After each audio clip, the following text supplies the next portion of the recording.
Vaheguru Ji Ka Khalsa, Vaheguru Ji Ki Fateh. Thank you very much for giving me this opportunity to present assisted dying through the lens of Gurmat and in particular Gurmat Therapy. And Gurmat Therapy is really approaching this whole process through the teachings of Guru Nanak and verifiable, subjective, evidential understanding of both consciousness and health beyond the current biomedical model. So it looks at consciousness, coherence between the mind, the breath, the heart, physiology, in order to bring about alignment and transpersonal health in itself. But this will also look at the limitations of the biomedical model in particular, which is extremely important to identify some of the assumptions that are made within this model and how that interferes with this whole process of understanding assisted dying. So my name is Davinder Singh Panasar. I am the founder of Gurmat Psychospiritual Psychology and the Flame Center for Mindfulness and Well-Being with my colleagues Pushpinder and Sonia. The center, Mindful Center, has been now going on for about 15 years and has had about 30,000 people through its doors. And we provide a whole range of services from this particular center, including dealing with spiritual emergency, over and above, of course, the regular things about depression, anxiety, stress. Our records speak for ourselves. So this presentation is going to be in three parts. The first part is to present to you an introduction on Nanak's science of consciousness. And I say it's a science of consciousness because it is verifiable, it is subjectively able to provide evidence on how Guru Nanak's approach to the science of consciousness, the nature of the mind, the alignment of awareness with present moment, how this then brings the body into homeostasis, and that obviously impacts the health and well-being. The second part of this presentation, and it's not a long presentation, we'll be looking at Gurmat Therapy and its framework of personal and transpersonal health. And this is extremely important to understand because this then provides you with the context of dying, but not just death, but pre-death, and then during death process and then post-death. Gurmat is very, very clear that there is awareness post-death. And then finally, we will bring Gurmat and assisted dying into some kind of a dialogue to recognize the shortcomings of the current proposal.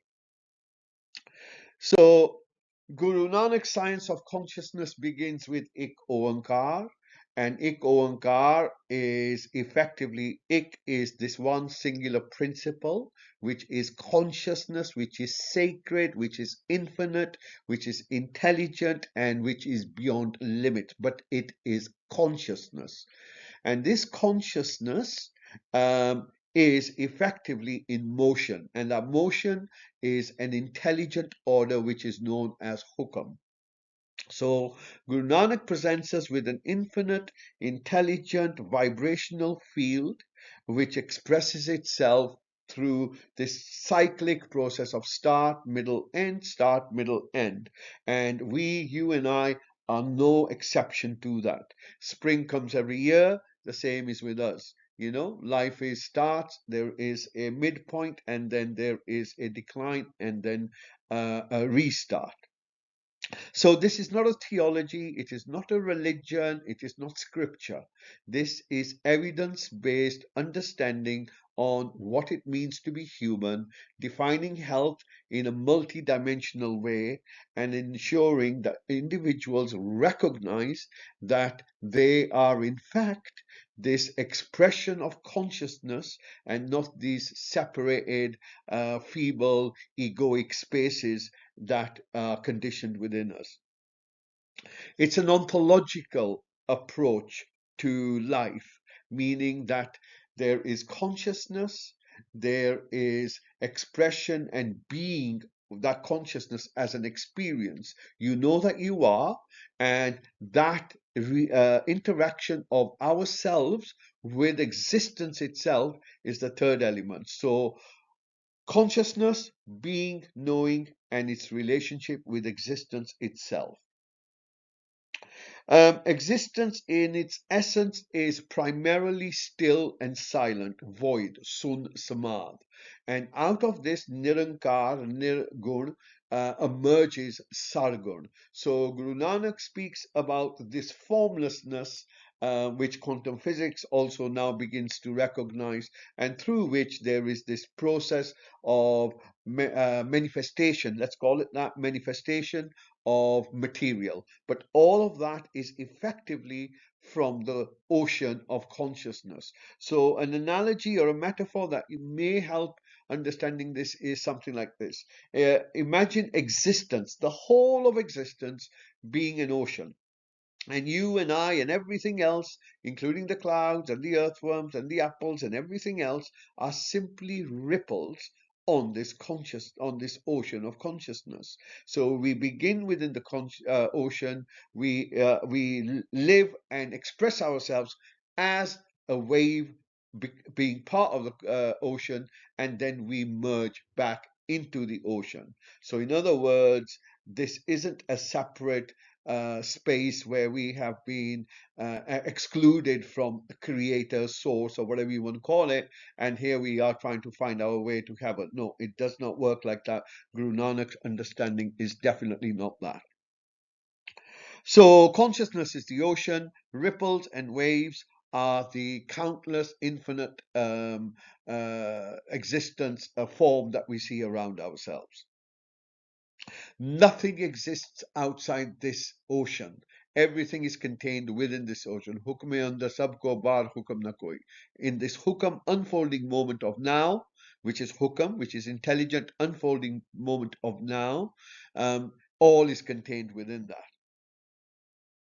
So, within this context of science of consciousness, Guru Nanak's understanding and the presentation of a human being is on a multi-dimensional expression of a human being, which includes physical, emotional, mental, energetic, transpersonal dimensions, which are these vibrational expressions within this one consciousness, including electromagnetism as well, the heart's electromagnetism.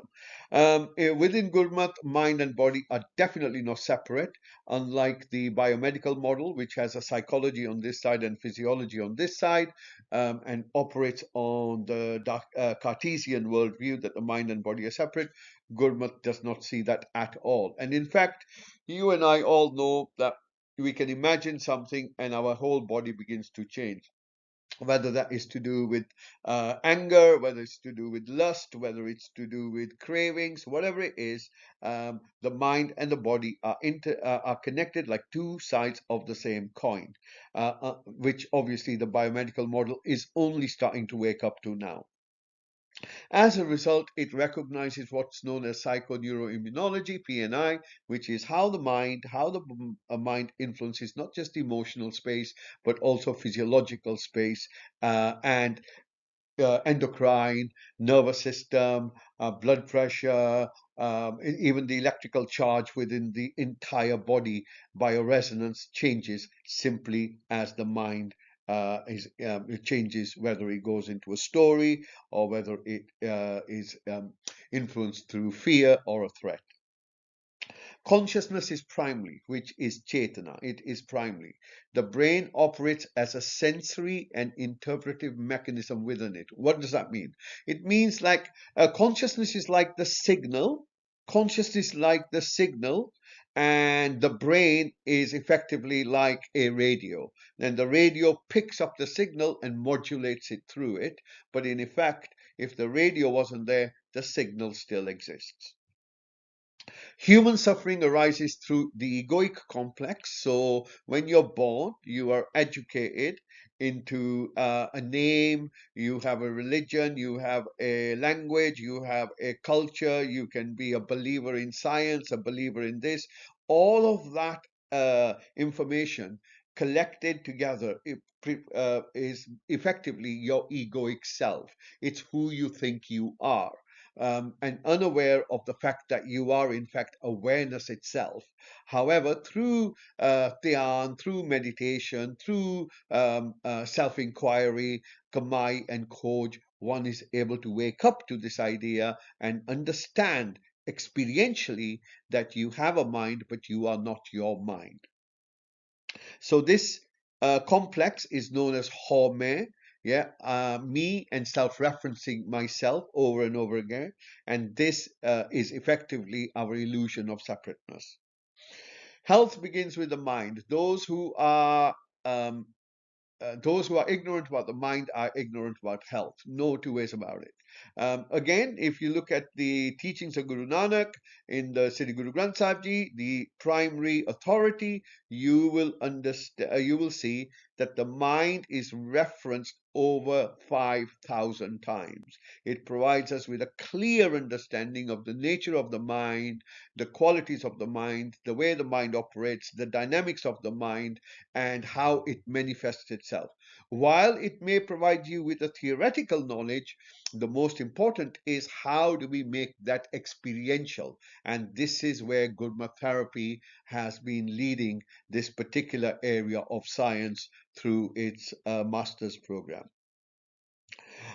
Healing begins with self-awareness. Self-awareness begins with recognizing how to get into what we would call Simran. But here, Simran isn't just sitting there repeating a word. Simran. Here, we're talking about self-awareness through cultivation of present moment awareness and presence.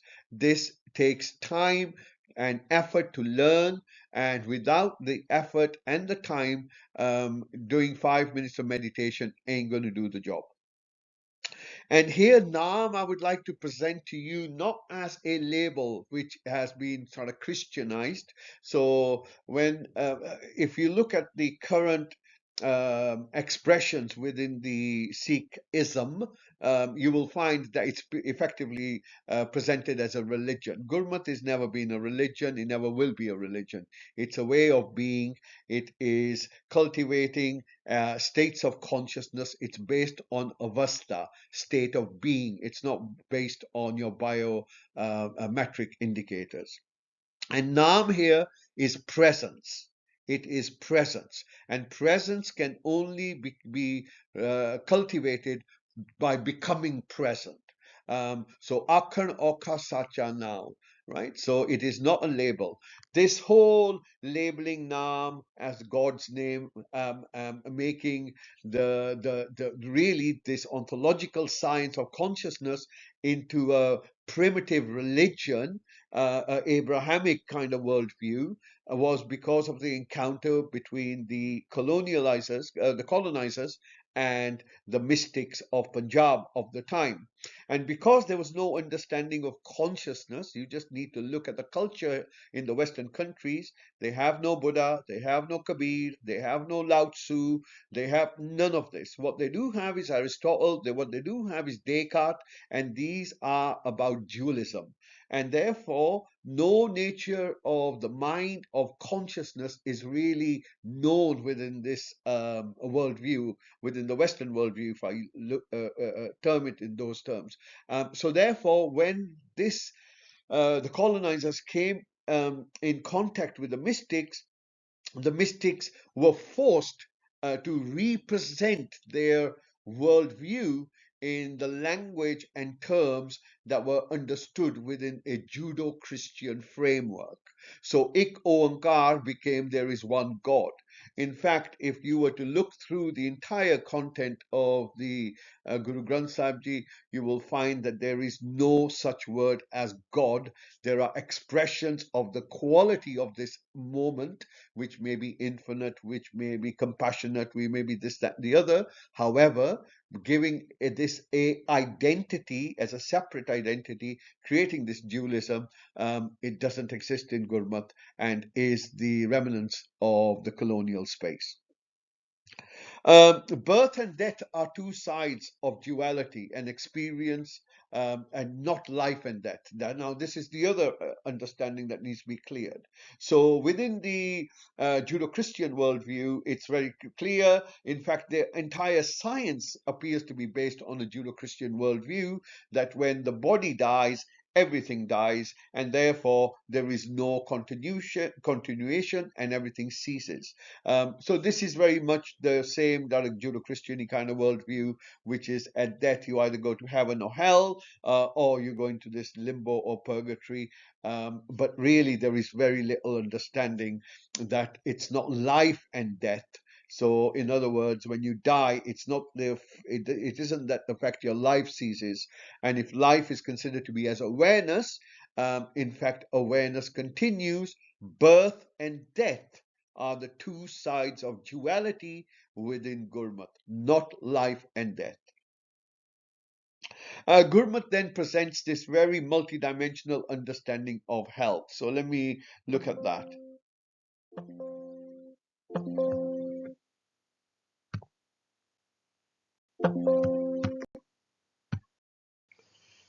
So this multidimensional model of human health and human being is based on Guru Nanak's teachings, and Gurmat Therapy has been able to identify this in a way that has been easy to monitor. It is measurable, it's verifiable, and it is directly and subjectively relevant to the individual. So, in the interest of protecting Gurmat Therapy's intellectual property, I will go through the different dimensions of the health framework, but not necessarily go through the definitions, simply to preserve its intellectual property. Although these indicators and these definitions were shared with the Doctors and Dentists Association meeting. So, we know what physical health is because we know what physical illness is. Physical illness is things like cancer, CVD, diabetes, Alzheimer's, autoimmune disease, etc. And therefore, the absence of this flexibility, mobility, little or no physical discomfort would mean it's physical health. Well, let's then look at mental health. Well, what do we mean by mental health? We certainly know all the pathologies here: depression, OCD, psychosis, anxiety, panic, stress, amnesia. These are some of the mental health disorders. But is there a definition? And the definition that's been provided by the World Health Organization, or NHS, isn't necessarily subjectively verifiable. Gurmat has a subjectively verifiable and that which can be evidenced in terms of clinical scale measurements of what a mental health is. And I'm simply not sharing that at the moment because of protecting GT's intellectual property. Emotional health, again, we know what emotional dysfunction may be: low self-esteem, low criticism, self-criticism, isolation, self-loathing, self-harm, but also anger, inability to manage emotional states, some of the things where some of the children are now displaying when the moment you ask them to do something, they go into this really erratic and rage filled emotional state, which has now been diagnosed as a disorder of a sort. But in Gurmat, there is a very clear definition of what emotional health is. Now, with emotional health, mental health, we then go on to the transpersonal health. And the transpersonal health here, we also know what the crises tend to be. They tend to be spiritual or emergency, spiritual emergence, psychosis, existential crisis, suicide, loss of meaning, loss of purpose, and is there transpersonal health? And again, with Gurmat, very clear 5 different definitions are provided in terms of states and stages of consciousness that address transpersonal health. And then obviously there is health to do pre-death and health to do post-death. So Gurmat is very clear on this, that awareness survives post-death. So birth and death are two sides of the duality, but life or awareness continues.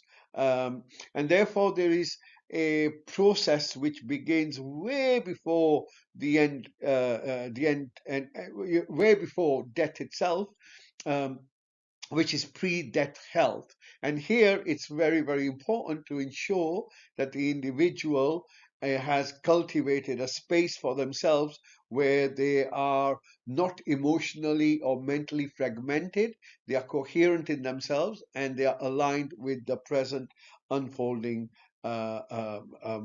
unfolding order or hukam.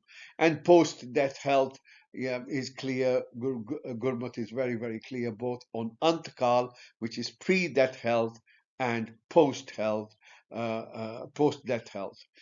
And here we know the evidence exists through NDEs, reincarnation, past life regression, hypnosis, and a whole range of different research, including the Druze people of Lebanon, including this work of Stevenson, I think is Professor Stevenson from Cambridge, or Elizabeth Kubler-Ross. These individuals have demonstrated from the reductionist worldview that there is something that survives post death. So, while within the Judeo Christian framework, life and death are seen as two opposites, Gurmat does not see that at all. And so, is there health for that? Yes, Gurmat is very clear on that. And then finally, epigenetics, which is when you are within the mother itself, and then the state of your mother, the state of the environment, and how that impacts your genetic markers, etc. So as you can see, Gurmat has a comprehensive framework, and each one of those mental health, emotional health, transpersonal health, and a pre and post death health, they are in fact integrated. In other words, health begins with the mind. It first begins with the mind. And once the mind is stabilized, and there is a process to stabilize the mind through guidance and awareness training and presence and breath, then by default, once that has been cultivated, then the body produces oxytocin, which then begins the catalyst for the development of emotional health. And once mental and emotional health are aligned, or should I say, when the mental space is stabilized, emotional regulation becomes more easier to manage. This allows physiology, your actual body, your heart rate, your cortisol levels, your nervous system, your endocrine system, the heart's electromagnetic field, all of those to become aligned and in coherence. And through the coherence, transpersonal health begins to emerge, which is through spiritual emergence, slowly moving through a process of maturity, and therefore taking us to not just pre-death and post-death, but more importantly, adding real health to health and quality to the life that we are living in the present moment now. If I can just conclude, Gurmat Therapy is a consciousness-based, measurable health framework of coherence and alignment, which enables you to restore harmony and homeostasis between the mind, breath, heart, physiology, and being, from living well to dying consciously. So, Gurmat model recognizes that health begins within the mind, and the mind is the critical space to begin with. Inquiry, sense of self, getting to know the mind, etc. Misalignment of the egoic complex distorts your psychophysiology, but more importantly, it actually disturbs your energetic fields, including your heart's electromagnetic field, which then enables this incoherence to take place within yourself, fractures your coherence. In other words, there is a sense of dissonance within ourselves, a sense of non-alignment, for a better word. And that obviously will then influence not just your physical health with your psychophysiology, but more importantly, will definitely impact the dying experience itself. So now we can explore assisted dying within this context. So the question is, are we treating death or misunderstanding life? That would be the starting point from a Gurmat perspective. That are we treating death, meaning are we trying to basically say, well, you're in suffering, we're going to get rid of you, and by getting rid of you, your suffering ends. And maybe there's a misunderstanding of what we mean to do with life, death, and beyond that.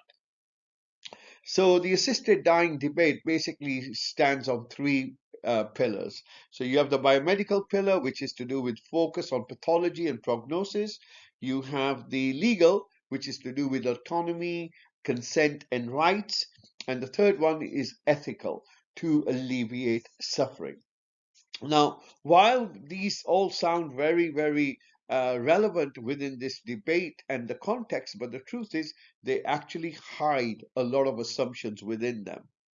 So the first one is that life equals biology and consciousness is brain activity. In other words, if when the brain dies, somehow your awareness dies with the brain. Yeah. And when life is only to do with biology, this is an assumption that's held within that biomedical reductionist worldview. So, if we were to actually address this from the position of consciousness, because consciousness hasn't really been studied within the kind of biomedical Western worldview, it is a materialist, reductionist approach to life.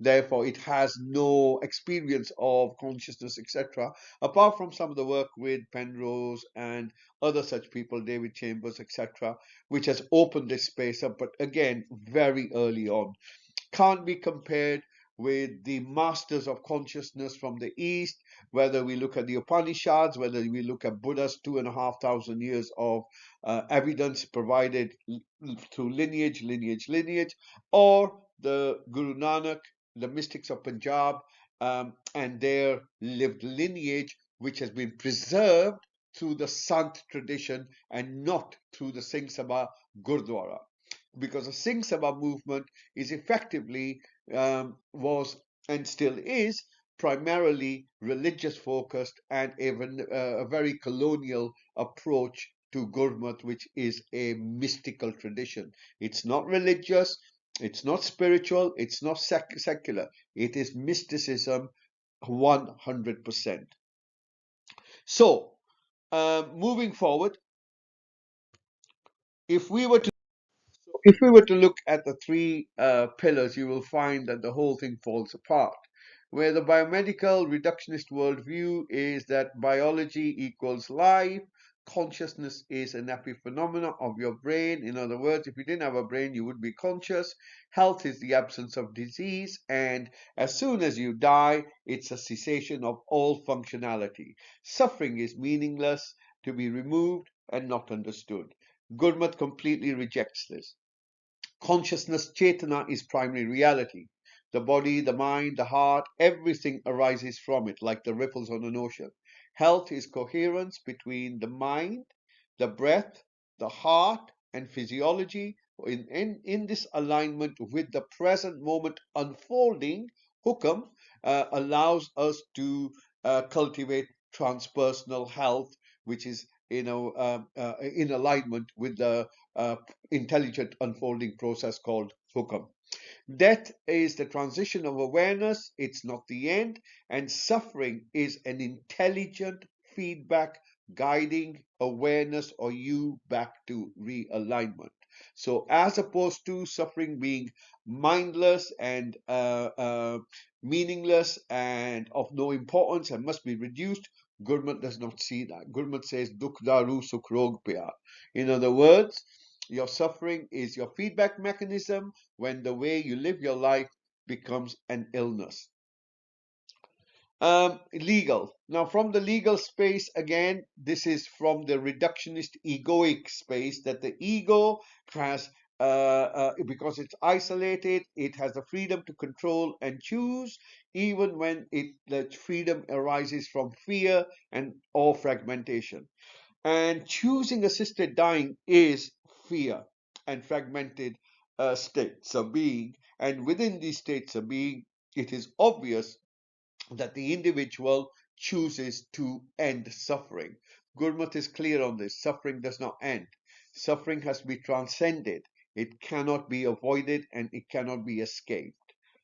Um, Within Gurmat, the actual autonomy comes from self-sovereignty, right? A true autonomy is atmic sovereignty, meaning freedom through awareness, decisions through a sense of awareness, not through egoic space. Decisions are made which are grounded in clarity and coherence and not reactivity, which is normally where the ego comes in.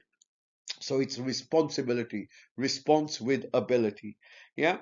Consent requires ontological literacy. In other words, you need to know about consciousness and what it means to die and the process of dying and post death. Without this, your legal consent is misinformed.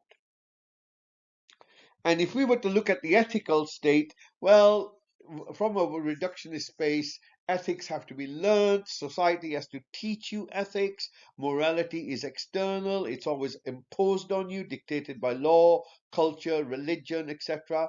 Compassion, ending pain by ending experience, is the way this ethical is framed, or the ethical actions are framed.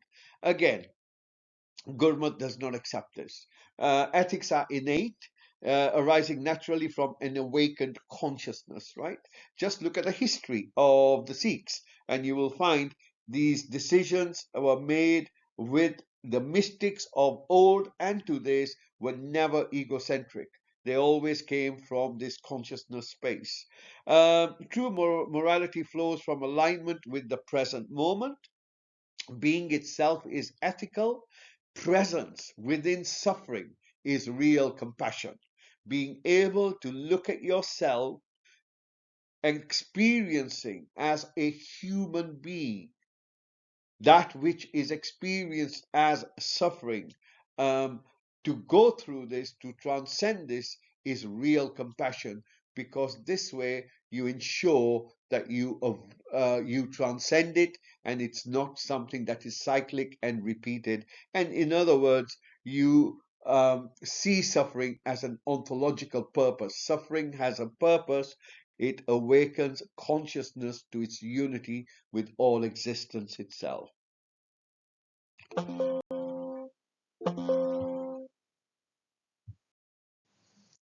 And now we move to perhaps one of the most important aspects or elements within this whole debate, which is Antkal, the psychological state at the final moment. Now, this isn't just before you're going to die, this is what leads you to that moment.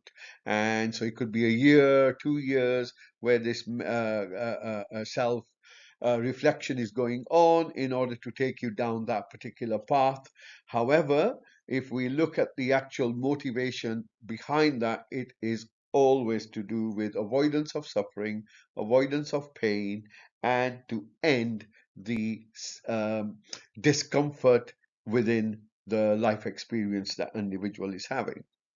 So in Gurmat, dying begins long before the physical death. In fact, the moment you are born, dying process begins. So every breath you take out is one breath closer to the end point. So there is a start, middle, end. The end is already determined, whether it is to do with age, breath, however you measure it. Antkal is the final state of consciousness. This is the accumulation and accumulation of a lifetime's mental, emotional, and spiritual conditioning. And you can understand now why it is so important to have ontological or consciousness based literacy and understanding in order to be able to make the right decision. Otherwise, one is trapped into this. And of course, the Sikh worldview offers a whole range of practices in order to prepare for this, including Simran, Sangat, Kirtan, self-inquiry. However, the most important aspect of this is to do with self-inquiry, Khoj and Kamai. And this is something that has had a huge distortion due to the colonial impact.